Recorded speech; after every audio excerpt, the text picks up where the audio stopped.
Sir, एक confusion बहुत जगह फैली हुई है कि दिल्ली में 2 स्मॉग टावर हैं, दोनों दिल्ली सरकार के हैं, कोई कहता है दोनों केंद्र के हैं। वो थोड़ा सा क्लेरिफाई कर दीजिए। दूसरी चीज, वो दोनों काम नहीं कर रहे हैं, ये भी अलग अलग रिपोर्ट छप रही है, उसको लेकर थोड़ा सा स्मॉग टावर को लेकर के दो बातें मैं आपसे कहना चाहता हूं। सुप्रीम कोर्ट के निर्देश के अनुसार दिल्ली के अंदर 2 स्मॉग टावर स्थापित किए गए थे। एक स्मॉग टावर आनंद विहार में, जिसकी जिम्मेदारी सुप्रीम कोर्ट ने केंद्र सरकार को दी थी, सीपीसीबी को और केंद्र सरकार को। दूसरा कनॉट प्लेस में, जिसकी जिम्मेदारी डीपीसीसी को, दिल्ली सरकार को दी गई थी। दोनों सरकारों ने दोनों जगह पे स्मॉग टावर शुरू किए। स्मॉग टावर शुरू करने के बाद दिल्ली सरकार की तरफ से कनॉट प्लेस में स्मॉग टावर शुरू हुआ। स्मॉग टावर अपना काम कर रहा था। 2 साल के लिए उसे काम करना था।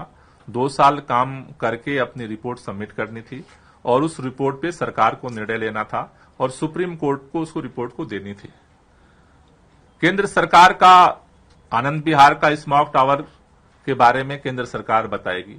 दिल्ली के अंदर जो कनॉट प्लेस में स्मॉग टावर जो हम लोगों ने शुरू किया, वो स्मॉग टावर काम कर रहे थे।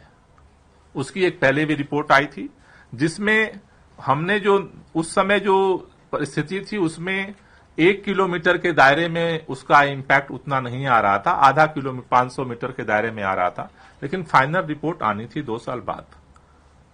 दिसंबर में डीपीसीसी के चेयरमैन अश्विनी कुमार जी बने और जैसे उन्होंने रियल टाइम सोर्स अप्रोचमेंट स्टडी को बिना सरकार के सूचित किए, बिना कैबिनेट के निर्णय के बंद कर दिया, पेमेंट देना बंद कर दिया, उसी तरह से स्मॉग टावर के लिए जो आईआईटी बॉम्बे और जो अलग अलग एजेंसियां मिलकर काम कर रही थी, उनका जो है पेमेंट बंद कर दिया और वो स्मॉग टावर जो फर्दर काम कर रहा था, उस स्मॉग टावर काम करना बंद कर दिया।